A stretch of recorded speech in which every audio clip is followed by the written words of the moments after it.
உச்சநீதிமன்றம் கரூரில் உயிரிழந்த பொதுமக்களின் குடும்பங்களுக்கு வழங்கப்பட்ட அரசு பணியை இடைக்கால தடை உத்தரவு கொடுத்து நிறுத்தி வச்சிருக்காங்க. விசாரணையை எடுத்துக்கொண்ட நீதிபதிகள் அந்த சென்னை உயர்நீதிமன்றம் கொடுத்த அந்த தடையை நீக்கியிருக்கிறாங்க. நீக்கிறதுனால அவங்க உடனே திருப்பி அவங்க வேலைக்கு போகலாம், அந்த பணி நியமன ஆணை செல்லும். அது மட்டும் இல்லாமல் உச்சநீதிமன்றம் பல கேள்விகளை இன்றைக்கி கேட்டிருக்கு. அதாவது அவர்களுக்கு பணி கொடுக்கறது, வேலை கொடுக்கறதுனால உங்களுக்கு என்ன பாதிப்பு வந்துச்சு. நீதிமன்றம் ஒரு விஷயத்தை ஒரு அரசியலாக பார்க்காம மனிதாபிமானமாக பார்க்குறாங்க. இப்போ நீங்கள் அது கேட்பாங்க, உடனே டிஎன்பிசியில் எத்தனை பேர் வேலை எழுதி வெயிட் பண்ணுறாங்க, எல்லாத்துக்கும் கொடுக்க முடியும். சரி, டிஎன்பிசியில் எவ்வளோ பேருக்கு வேலை கொடுத்துட முடியும்? அப்படி பார்த்தாலும் இத்தனை லட்சம் பேர் எழுதியிருந்தாலும் எத்தனை லட்சம் பேருக்கு வேலை கொடுத்துட முடியும். இப்போ அதை ஒரு பாதிக்கப்பட்டவங்களுக்கான நிவாரணத்தோடு நம்ம கம்பேர் பண்ணக்கூடாது. இழந்தவங்களுக்கு தான் அந்த வேதனை தெரியும். அரசாங்கம் ஒரு பாலிசி மேக்கிங் பண்ணுது. அந்த பாதிக்கப்பட்ட மக்கள், அப்பாவி பாதிக்கப்பட்ட எல்லாருமே விளிம்பு நிலையில் இருக்கக்கூடிய மக்கள் வேடிக்கை பார்க்க உயிரை விட்டுருக்குறாங்க. அதுக்கு எவ்வளவு இழப்பை கொடுத்தாலும் தீராது. உயிரிழப்புக்கு யாருக்கு பதில் என்ன? ஒரு உயிரிழப்புக்கு இன்னொரு காம்பன்சேஷன் என்ன இருக்கு சொல்லுங்க உலகத்தில்? இது இவங்க வாதமே தவறான வாதம். அடுத்த கரூரில் பை எலெக்ஷன் வரும், அப்போ இவங்களுக்கு அதை ஒரு சாதகமாக பயன்படுத்தக்கூடாது அப்படிங்கிறதுனால வழக்கு போகிறாங்க. நீதிமன்றம் இன்னைக்கு அடுக்கடிக்கான கேள்வியை கேட்டு அதை இன்னைக்கு தடையை நீக்கி இருக்கிறாங்க. எனக்கு தெரிஞ்சு அதை டிஸ்மிஸ் பண்ணிடுவாங்கன்னு நினைக்கிறேன்.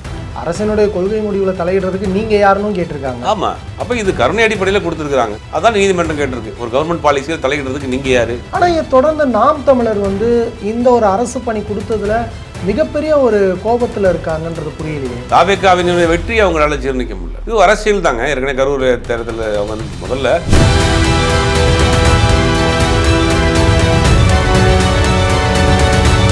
இது போன்ற வீடியோக்களை தொடர்ந்து பார்ப்பதற்கு தமிழ்நாடு டைம்ஸை சப்ஸ்கிரைப் பண்ணிக்கோங்க. எங்களுடைய சமூக வலைதள பக்கங்களான ஃபேஸ்புக், இன்ஸ்டாகிராம், எக்ஸ் பக்கங்களை ஃபாலோ பண்ணிக்கோங்க. தமிழ்நாடு டைம்ஸ் நேயர்கள் அனைவருக்கும் வணக்கம். நான் உங்கள் மணிமாறன். இன்று இந்த நேர்காணலில் நம்ம கூட பத்திரிகையாளர் திரு சுபேர் அவர்கள் இணைந்திருக்கிறார். அவர்கிட்ட கேட்கறதுக்கு நிறைய கேள்விகள் இருக்குது. வாங்க கேட்டு பதில்களை தெரிஞ்சுக்கலாம். சார் வணக்கம். வணக்கம். இன்னைக்கு காலையில் ஒரு மிகப்பெரிய பிரேக்கிங் வந்திருக்குன்னு தான் சொல்லணும். உச்சநீதிமன்றம் கரூரில் உயிரிழந்த பொதுமக்களின் குடும்பங்களுக்கு வழங்கப்பட்ட அரசு பணியை உயர்நீதிமன்றம் விதித்த தடையை இடைக்கால தடை உத்தரவு கொடுத்து நிறுத்தி வச்சுருக்காங்க. குறிப்பாக இந்த ஒரு தீர்ப்பு மிகப்பெரிய வரவேற்பை கரூரில் ஏற்படுத்தியிருக்குன்னு சொல்லணும். ஆனால் நாம் தமிழர் இந்த விஷயத்தில் ரொம்ப உறுதியாக இருக்கிறது பார்க்க முடியுது. குறிப்பாக அரசு பணி ஏன் நீங்கள் கொடுத்தீங்க, கொடுக்காம தானே இருந்திருக்கணும், நிறைய பேர் இறந்து போயிருக்காங்க இந்த மாதிரியான காரணங்களுக்காக, அவங்களுக்கெல்லாம் கொடுத்தீங்களா அப்படிங்கிற வாதங்களை முன் வச்சாங்க. இப்பயும் அவங்க அதில் ரொம்பவே நிலையாக இருக்கிறத பார்க்க முடியுது. சார், என்ன நடக்குது? இல்லை, உச்சநீதிமன்றம் ஏற்கனவே சென்னை உயர்நீதிமன்றத்தில் கரூர் சம்பந்தமாக உயிரிழந்தவர்களுடைய குடும்பத்திற்கான ஒரு பணி நியமன ஆணையை முதலமைச்சரே போய் வழங்கினார், பார்த்தோம். அதுக்கு உடனே உயர்நீதிமன்றம் ஒரு தடை கொடுத்துச்சு. அவங்க பதவியில் உடனே சேர முடியாதுன்னு தடை. அந்த வழக்கை போட்டது நாம் தமிழர் கட்சி வழக்கறிஞர் சேர்ந்தவங்க போடுறாங்க. உடனே தமிழ்நாடு அரசு உச்சநீதிமன்றத்தில் அதை மேல்முறையீடு பண்ணுறாங்க. அந்த வழக்கு விசாரணை இன்றைக்கி வந்துச்சு. விசாரணையை எடுத்துக்கொண்ட நீதிபதிகள் அந்த சென்னை உயர்நீதிமன்றம் கொடுத்த அந்த தடையை நீக்கியிருக்கிறாங்க. நீக்கிறதுனால அவங்க உடனே திருப்பி அவங்க வேலைக்கு போகலாம், அந்த பணி நியமன ஆணை செல்லும். அது மட்டும் இல்லாமல் உச்சநீதிமன்றம் பல கேள்விகளை இன்றைக்கி கேட்டிருக்கு. அதாவது அவர்களுக்கு பணி கொடுக்கறது, வேலை கொடுக்கறதுனால உங்களுக்கு என்ன பாதிப்பு வந்துச்சு அப்படின்னு கேட்குறாங்க. இந்த மாதிரி அடுக்கடுக்கான பல கேள்விகளை கேட்டுட்டு உங்கள் தரப்பு விளக்கத்தையும் கொடுங்க அப்படின்னு அந்த வழக்கறிஞர் தரப்பு விளக்கத்தையும் கேட்டிருக்கிறாங்க. இது அரசாங்கத்தினுடைய தனிப்பட்ட ஒரு நிலைப்பாடு. இதில் எப்படி நம்மளை முடிவெடுக்க முடியுங்கிற ஒரு வார்த்தையும் உச்சநீதிமன்றம் பயன்படுத்தியிருக்கிறாங்க. இதுலேருந்து என்ன தெரியுதுன்னா, கவர்மெண்ட் ஒரு பாலிசி எடுக்குது, எந்த கவர்மெண்ட்டாக இருந்தாலுமே அந்த பாலிசியில் ஓரளவுக்கு மேலே அரசு இது நீதிமன்றம் தலையிட முடியாது. நம்ம மக்கள் நல பணியாளர்களாக இருக்கட்டும், மக்கள் நல பணியாளர்களுக்கும் இன்றைக்கி வரைக்கும் அந்த பிரச்சனை போயிட்டுருக்கு. அப்போ கவர்மெண்ட் நீதிமன்றம் ஒரு விஷயத்தை ஒரு அது இது அரசியலாக பார்க்காம மனிதாபிமானமாக பார்க்குறாங்க.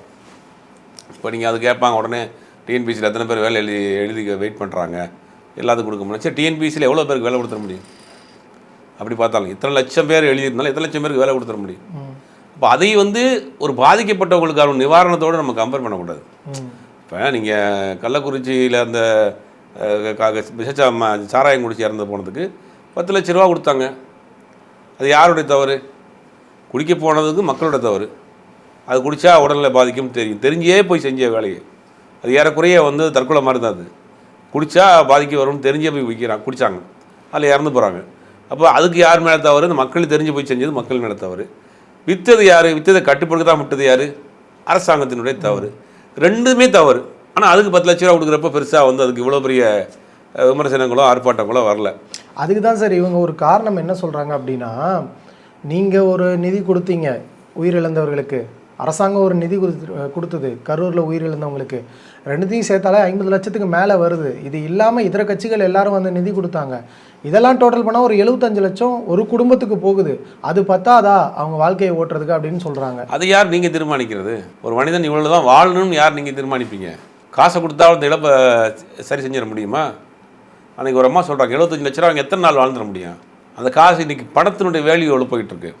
அந்த அம்மா ஒரு அம்மா பதிவு நியமனம் வாங்கினவங்க சொல்கிறாங்க, என்னுடைய பையனை நான் இழந்திருக்கேன், அந்த பையன் வளர்ந்து ஆளாகி என்னை கடைசி வரைக்கும் காப்பாற்றுவான், அப்போ இந்த வேலையை அந்த மாதிரி என்னை காப்பாற்றுங்கிறாங்க. இப்போ நீங்கள் இவ்வளோ தான் வாழணும், இவ்வளோக்குள்ள தான் சாப்பிடணும், இவ்வளோ பத்தாதா, இது தேவையா, இதெல்லாம் கேட்குறதுக்கு உங்களுக்கு என்ன ரைட்ஸ் இருக்குது உங்களுக்கு? நீங்கள் யாருங்க அடுத்தவங்களுடைய லைஃப்பை தீர்மானிக்கிறது? இந்த அளவுக்குள்ளே தான் நீங்கள் வாழணும்னு நீங்கள் எப்படி கேட்பீங்க? அந்த பையன் ஒரு வேளை இறந்து போன பையன் இந்த உலகத்துலேயே மிகச்சிறந்த ஒரு பெரிய ஒரு அறிஞனாவோ ஒரு பெரிய கோடீஸ்வரனாவோ மாறி இருந்தால் அந்த பையனுடைய வாழ்க்கை என்ன ஆகும்? 70 லட்சத்தை முடிஞ்சிருமா? இழந்தவங்களுக்கு தான் அந்த வேதனை தெரியும். அரசாங்கம் ஒரு பாலிசி மேக்கிங் பண்ணுது, அந்த பாதிக்கப்பட்ட மக்கள் அப்பாவி பாதிக்கப்பட்ட எல்லாருமே விளிம்பு நிலையில் இருக்கக்கூடிய மக்கள் வேடிக்கை பார்க்க வந்து உயிரை விட்டுருக்குறாங்க. அதுக்கு எவ்வளவு இழப்பை கொடுத்தாலும் தீராது. உயிரிழப்புக்கு யாருக்கு பதில் என்ன? ஒரு உயிரிழப்புக்கு இன்னொரு காம்பன்சேஷன் என்ன இருக்குது சொல்லுங்கள்? உலகத்தில் இன்னொரு உயிரிழப்பாக தான் இருக்கும். பணத்தை கொடுத்தா சரி பண்ணிட முடியுமா? இது இவங்க வாதமே தவறான வாதம். அப்போ மனிதாபிமான அடிப்படையில் சில கட்சிகள் பணம் கொடுக்குறாங்க, சில இயக்கங்கள் பணம் கொடுக்குறாங்க. அரசாங்கம் வந்து நமக்கு அது ஒரு பெரிய ஒரு நம்மளை பார்க்க வந்த ஒரு கூட்டம் அப்படிங்கிறதுல ஒரு வருத்தம் இருக்குது அவங்களுக்கு. அதுக்கு ஏதாவது செய்யணும்னு நினைக்கிறாங்க. அப்போ அந்த குடும்பத்துக்கு ஒரு வேலை கொடுக்கணும்னு மனிதாபிமான அடிப்படையில் கொடுக்குறது தான் எல்லா காலங்காலமாக இருக்கிற ஒரு இதுதான் அது. அதை கொடுக்குறாங்க. இவங்களுக்கு கெயின் வந்துடக்கூடாது, அடுத்து இடைத்தேர்தல் எல்லாம் அரசியல் தான், அடுத்து கரூரில் பை எலெக்ஷன் வரும், அப்போ இவங்களுக்கு அதை வந்து ஒரு சாதகமாக பயன்படுத்தக்கூடாது அப்படிங்கிறதுனால வழக்கு போகிறாங்க. நீதிமன்றம் இன்றைக்கி அடுக்கடிக்கான கேள்வியை கேட்டு அதை வந்து இன்றைக்கி தடையை நீக்கி இருக்கிறாங்க. எனக்கு தெரிஞ்சு அதை டிஸ்மிஸ் பண்ணிடுவாங்கன்னு நினைக்கிறேன் வழக்கை. ஏன்னா அவங்க கேட்டிருக்க கேள்விகள்லாம் பார்க்குறப்ப அப்படி தான் தோணுது. அரசனுடைய கொள்கை முடிவில் தலையிடுறதுக்கு நீங்கள் யாருன்னு கேட்டிருக்காங்க. ஆமாம், அதான் கேட்குறாங்க. இப்படி தான் கேட்பாங்க. நாளைக்கு கவர்மெண்ட் வந்து சம்பளம் இன்க்ரீஸ் பண்ணலான்னு வச்சுங்களேன். அரசு ஊழியர்களுக்கு ஒரு 10% சம்பளம் இன்க்ரீஸ் பண்ணுறோம் அப்படின்னு முடிவு பண்ணால் அதுக்கு இவங்க வருவாங்களா?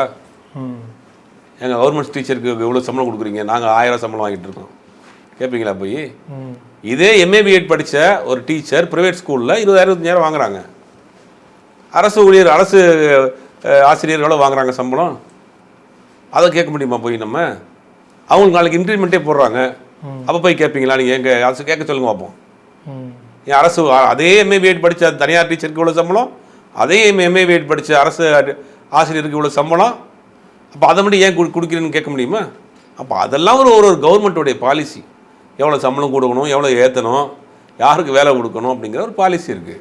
அப்போ இது கருணை அடிப்படையில் கொடுத்துருக்குறாங்க.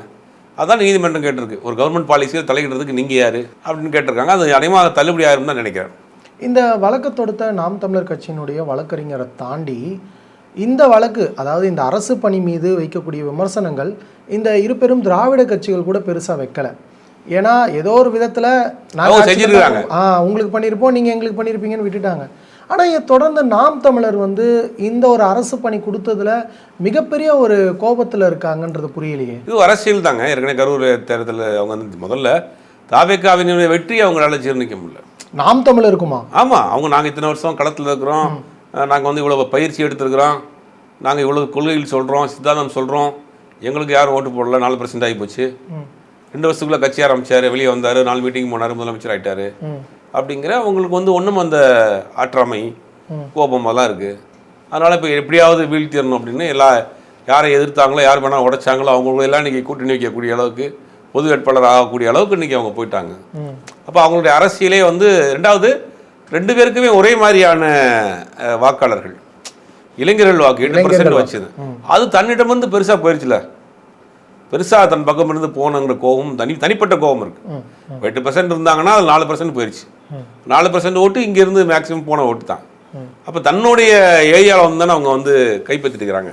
அப்படி அந்த கோபமும் உங்களுக்கு இருக்குது. இதில் இன்னொரு முக்கியமான கேள்வி வந்து இந்த நிகழ்வில் வந்து வைக்கப்படுது. என்ன அப்படின்னா, டிஎன்பிஎஸ்சிக்காக எத்தனையோ பேர் படிக்கிறாங்க, எவ்வளோ பேர் தேர்வு எழுதுகிறாங்க. நீங்கள் குறிப்பிட்ட மாதிரி நிறைய பேர் வந்து எல்லாருக்கும் வேலை கிடைக்கும்னு நினச்சி எழுதலைனாலும் சில பேர் அதுக்காகவே வந்து மெனக்கெட்டு ப்ரிப்பேர் ஆவாங்க இல்லையா? அந்த விஷயங்கள்லாம் இருக்கும்போது இவங்களுக்கு நீங்கள் 31 பதவியை கொடுத்துட்டீங்க அப்படின்னா அங்கே 31 வந்து வேக்கண்ட் ஆகுது இல்லையா? அங்கே தகுதியானவர்கள் சேர வேண்டிய இடம் வந்து இப்போ போயிடுச்சுல, அதை யார் ஃபுல்ஃபில் பண்ணுவாங்க அப்படிங்கிற ஒரு கேள்வியும் நியாயமானதாக இல்லை, இருக்குது. நியாயமான கேள்வியாக இருந்தாலும் கூட மனிதாபிமான அடிப்படையில் பார்க்கணுங்க அதை. இப்போ வந்து காலங்காலமாக இந்த மாதிரி வாரிசு அடிப்படையில் இந்த மாதிரி இழப்பீடுகள் கொடுக்கறதுக்கு வேலை கொடுக்கறதுங்கிறது இருக்குது. அப்போ அந்த அடிப்படையில் கொடுக்குறாங்க. இது எப்பயுமே நடக்கிற விஷயம் தான் அது. அப்போ அதை இல்லாமல் இதில் கம்பேர் பண்ணவே கூடாது. அது வேறு இது வேறு. இதை வந்து ஒரு மனிதாபிமான அடிப்படையில் உண்மையில் அந்த இளைஞர்களும் புரிஞ்சுக்கிடுவாங்க. இப்போ ஒரு பாதிக்கப்பட்ட குடும்பத்துக்கு ஒரு வேலை கிடைச்சிருக்கு, அதை வச்சு அந்த குடும்பமே காலங்காலத்துக்கு வாழ போகிறாங்க அப்படிங்கிறத தான் நம்ம பார்க்கணும். அதை விட்டுட்டு நீங்கள் வந்து எங்களுக்கு கொடுத்த வேலையை நீங்கள் ஏன் புடிங்கி கொடுத்தீங்க யாராவது கேட்க போகிறாங்களா? இது எப்பயும் நடக்கிற விஷயம் தானே அது.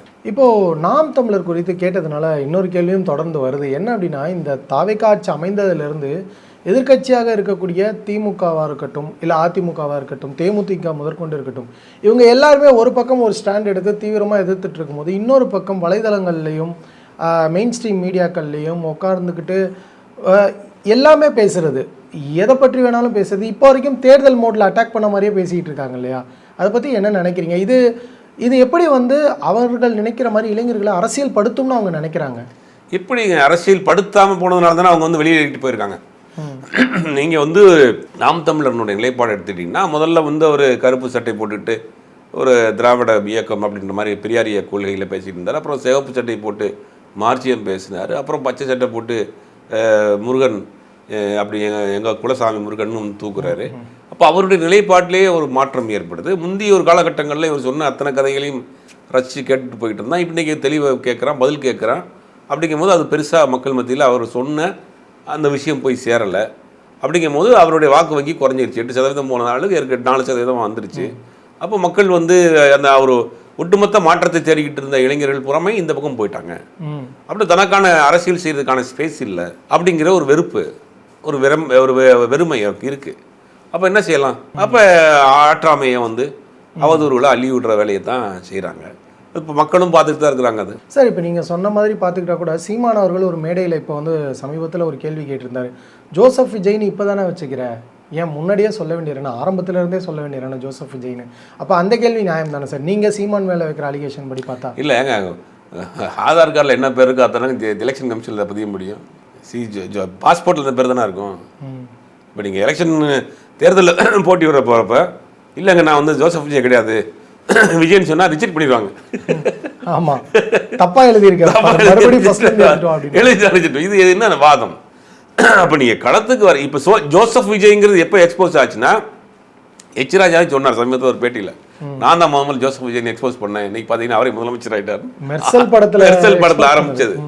அப்போ வந்து அப்பயே அவருடைய இது தெரிஞ்சு போச்சு. இப்போ நீங்கள் பொது வெளிக்கு வர்றப்ப முழு பேரோட தான் வர முடியும்.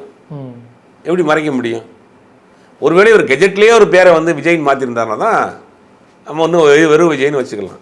அவருடைய சர்டிஃபிகேட் நேம் ஜோசப் விஜய் தாங்க அவர் பேர். அவர் சர்டிஃபிகேட் நேம் ஜோசப் விஜய் தான், ஆதார் கார்டில் ஜோசப் விஜய் தான், பாஸ்போர்ட்டில் ஜோசப் விஜய் தான். தேர்தல் ஆணையத்தில் இப்போ அவர் வந்து போட்டி போடுறதுக்காக வந்து அவர் பதிவு பண்ண போகிறாருன்னா வந்து ஜோசப் விஜய்ங்கிற பேரில் தானே பதிவு பண்ண முடியும். தள்ளுபடி பண்ணிட மாட்டாங்களே வேறு மாற்றினோம்னா? இல்லை, இன்னொரு பக்கம் இன்னொரு ஒரு பெரிய குற்றச்சாட்டு என்ன வைக்கிறாங்க அப்படின்னா, ஜோசப் விஜய் அவர்கள் கிறிஸ்டியனில் இருக்கக்கூடிய தனக்கு சொந்தமாக இருக்கக்கூடிய எல்லாரையும் கூட்டிகிட்டு வந்து பதவிகளில் உட்கார வச்சிருக்காரு. அதுவும் முக்கியமான பதவிகளில் உட்கார வச்சிருக்காரு. குறிப்பாக அறநிலைத்துறையில் கூட ஏதோ ஒரு டிபார்ட்மெண்ட்டில் அவருக்கு ஏதோ ஒரு பதவி கொடுத்துருக்காங்க. ஒரு கிறிஸ்டியனுக்கு போய்ட்டு அதில் பதவி கொடுத்துருக்காங்க அப்படிங்கிற மாதிரி பல்வேறு விமர்சனங்கள் வைக்கப்படுது சார். இல்லை, அது பொதுவான ஒரு பார்வையாக இருக்குது. இப்போ எல்லாமே காலங்காட்டமாக பல தலைமுறைகளாக வந்து இன்றைக்கி அமுக்கி வைக்கப்பட்ட சமூகத்தை சேர்ந்தவர்கள்லாம் இன்றைக்கி உயர்ந்த பதவியில் இருக்கிறாங்க. இந்த ஆட்சியில் 7 தலித் அமைச்சர்கள் இருக்கிறாங்க. முக்கிய இலாக்காவில் இருக்காங்க. அவங்க வந்து கிறிஸ்டியனா முக்கிய இலாக்காக்களில் இருக்கிறாங்க. நீங்கள் பத்திரப்பதிவுத்துறையாக இருக்கட்டும், உயர்கல்வித்துறையாக இருக்கட்டும், பள்ளிக்கல்வித்துறையாக இருக்கட்டும், சுற்றுலாத்துறையாக இருக்கட்டும், பத்திரப்பதிவுத்துறையாக இருக்கட்டும், முக்கிய இலாக்கள்லாம் இருக்கிறாங்க. அவங்க யாரும் கிறிஸ்டியனா? அங்கே ஒன்று இங்கே ஒன்று போடுறது வெளியில் அது பேர் வந்து அவங்களுக்கு ஹைலைட்டாக தெரியுது. 10 பேரில் நீங்கள் 2 பேர் அந்த பேர் வெளியில் தெரியுறப்ப அவங்களுக்கு போடுறதாங்கிற ஒரு குற்றச்சாட்டு வருது. அது டிஃபால்ட்டாகவும் நடக்குதா என்னங்கிறதும் நமக்கு தெரியல. ஆனால் அது ஒரு விமர்சனம் இருக்குது. ஆனால் அதை தாண்டி இந்த அரசாங்கத்தில் எல்லோருக்குமான வாய்ப்புகளும் இருக்குது. பார்த்தீங்கன்னா நீங்கள் சொன்ன மாதிரி 7 தலித் அமைச்சர்கள் இருக்கிறாங்க. மற்ற எல்லா சமூகத்தை சேர்ந்தவர்களும் இன்றைக்கி அமைச்சராக இருக்கிறாங்க.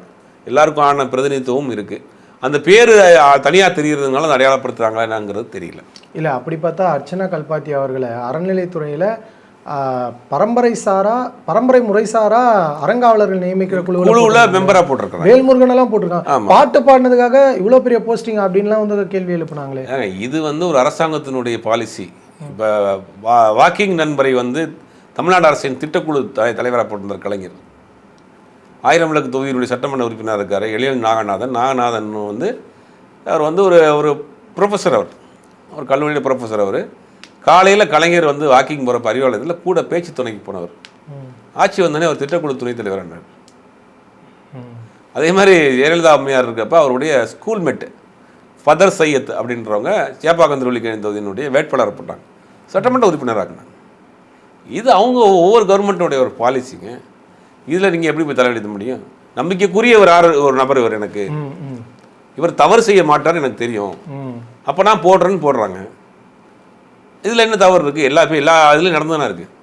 அர்ச்சனா கல்பாத்தியை பொறுத்த வரைக்கும் ஒரு பெரிய குடும்பத்தை சேர்ந்தவங்க, ஒரு பெரிய கோடீஸ்வரர், நிறைய பணத்துக்கு ஆசைப்படாதவர். அப்படி ஒரு பதவியை போடுறப்ப கண்டிப்பாக நல்ல விஷயமா பண்ணுவாங்க. ஒரு சர்வீஸ் ஒரு இடம் பண்ண இதில் சம்பாதிக்கணும்னு தெரியாது அவங்களுக்கு, தேவையும் இல்லை அப்படின்னு. உங்களுக்கு என்ன தேவை இருக்க போகுது இதில் அப்படிங்கிறதுனால அவருக்கு ஒரு நம்பிக்கை இருக்குது, இவங்க இந்த வேலையை சரியாக செய்வாங்கன்னு. அப்போ அதில் என்ன வாதம் இருக்குது?